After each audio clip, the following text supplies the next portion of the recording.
Hello everyone, I'm Wheelman, and welcome back for week 2 of the Season 10 challenges in Ghost Recon Wildlands. So I'm happy to say this week's challenges are much easier. So starting off, we have, while stationary, kill 3 Unidad snipers from 100 meters or further. Now there's a pretty big Unidad base down in Flor del Oro, MOB Jaguar I guess it's called, and I found a position where there are actually 6 guard towers within view. When I was there, I just picked 3 that had guards visible, but there should be a total of 6 snipers in this area. So don't worry about it too much if you mess up. You have spares.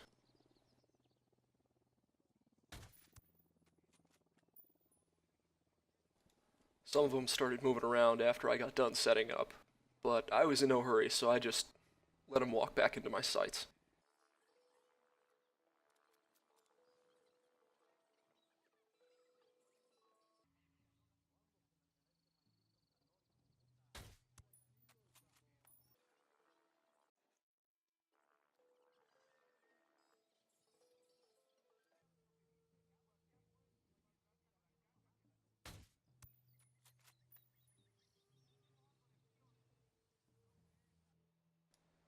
But before we leave, while we're in Unidad base, and if you haven't started the Task Force challenge yet this week, go ahead and drop a rebel diversion in the middle of the base.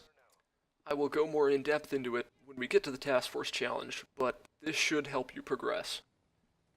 Moving on to challenge 2, in extreme difficulty and without being visually detected, deploy to La Cruz Bravo, then complete the mission La Plaga. This is another one of those challenges where the deploy point is too close to the destination, so you need to start the mission first. To start the mission, go out to the map, zoom all the way out until you reach the web, and then highlight La Plaga. You can press Y and then start the mission from there. You can then go back into the map and select La Cruz Bravo and deploy there. Once you're there, just grab whatever vehicle you can to get to the objective. This car happens to be the best thing I've ever pulled out of one of those loot boxes. Once you get there, don't go down the dirt road just yet. There's a couple of guys in a small guardhouse, and it's not worth driving down the road and risking them spotting you. You don't even really have to do anything about them. All you have to do is just make sure you're not spotted by them.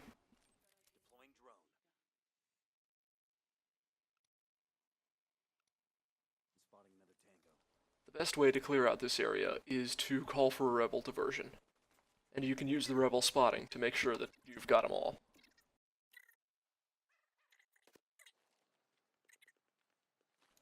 You may have to call in the diversion a second time to fully clear out the area, but you can also use your sink shot to take out any that might be outside. Once everything's clear, you can head inside. The guy actually doesn't show up when you do the rebel spotting, so you're just gonna need to go down and find him. Now, I've noticed some people have reported problems with this part of the mission. The way that it's meant to work is you are supposed to be spotted by this guy, and that's when he takes off down the tunnel. Apparently, the problem is that scripted spotting is causing the challenge to fail, and you can actually be spotted around this corner here. So I ended up staying back near these boxes here and around this corner, and I just waited until I saw his icon on the minimap start driving away. Just follow him down the tunnel, but stay back a little ways. You might get the warning that he's too far away, but that's fine, he's only got one place to go. Once he stops, you can hop off and call for a rebel diversion again. The rebels will kill the Santa Blanca soldiers that are in the area, but they will ignore La Plaga. The problem is, La Plaga will just kill the rebels that you're sending in the area, because they ignore him. So it's really a battle of getting enough rebels in the area to clear out the enemies before La Plaga can kill them all.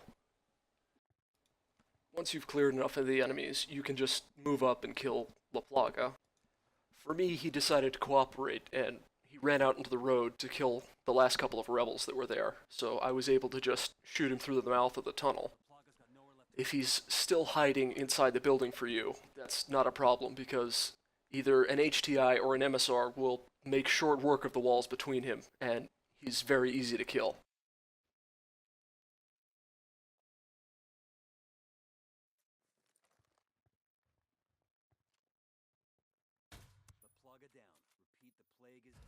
So with that done, let's move on to Challenge 3.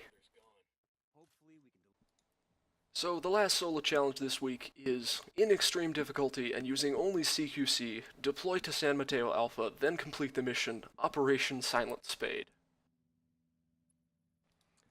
This one doesn't matter if you fast travel and then start the mission, or start the mission at fast travel. You just need to know that to start the mission you have to go to the map and zoom all the way out until you hit the web. After that, the first third of the mission is go here and talk to this person, then go here and do a base jump and talk to that person. To be honest, this week's Challenge 3 is practically identical to last week's Challenge 2. The only real difference comes at the very tail end of the mission. The only real advice here is, rather than melee everybody, is sink shot everybody. Same as last week, your biggest threat to detection is this patrol that likes to wander around the base. As long as you're paying attention, they won't spot you. If you disable the generator early, you can spot the rest of the enemies in the way that you need to take out. Literally all I'm doing now is flapping my gums to fill time. The video should be able to tell you pretty much everything you need to know about how I got through this mission. If you really need a more in-depth guide, you can go and watch last week's video, when this was Challenge 2. Basically, not everyone needs to die, but if your policy is, no one will notice if there's no one to notice, and you feel more comfortable taking out everybody, then by all means, feel free. I almost got spotted here because I was being impatient and running around. It's just something to be mindful of, that I'm being very reckless running through this area. Crouch walking will do just fine.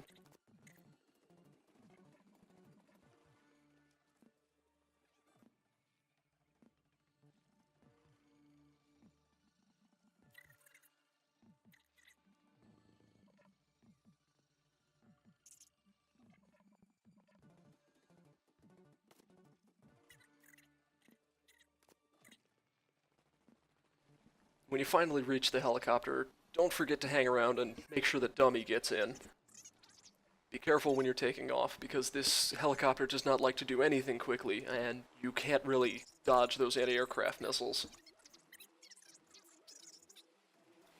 The only thing that has changed from last week is you can't shoot down the helicopters that they send after you this time. So as soon as you get to the end of the valley, you need to just start climbing and start running. If you stay more towards the north side of the map, you will avoid most of the anti-aircraft. Your biggest issue is going to be the other helicopter that is chasing you firing missiles. Fortunately, they are relatively easy to dodge. They don't home or anything. You're actually probably better off continuing on and going around this mountain. As long as you stay low when you follow the stream back up, you will dodge most of the anti-aircraft. I decided to turn around because I thought they had stopped chasing me, despite the fact that I knew that was probably wrong. So I'm keeping an eye on the helicopters like, are they getting bigger? They're getting bigger. Mitchell, they're getting bigger. Mitchell, I need to go. You need to stop talking. I need to go. They're getting bigger. Why don't you and your team wait for me inside? As soon as he was done, I just started booking it, because all I had to do was get to that door, and then the helicopters were future me's problem.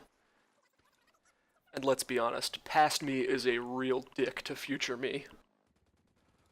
But past me managed to finish the challenge, and that's really all that I needed from him. And that's it for the solo challenges this week. Time to move on to the Task Force challenge. This week's Task Force challenge is Incite Faction Warfare involving Unidad, and you have to do it 3 times. This week's Task Force challenge is so easy that my Task Force members completed it before I even had a chance to log on. I almost didn't record for this because it is so easy, but I have decided to put this in for completion's sake. Literally, all you have to do is call in a rebel diversion in the middle of a Unidad base. This particular base is near where the last challenge ended. Because that rally point is so close by, all you have to do is incite faction warfare, save and quit, and then come back and restart. And since I don't have a satisfying pop of the challenge completion, that's basically it for the video. Thank you so much for watching. If you liked the video, please leave a like on it. And this week's outro video is some extreme road rage in Bolivia.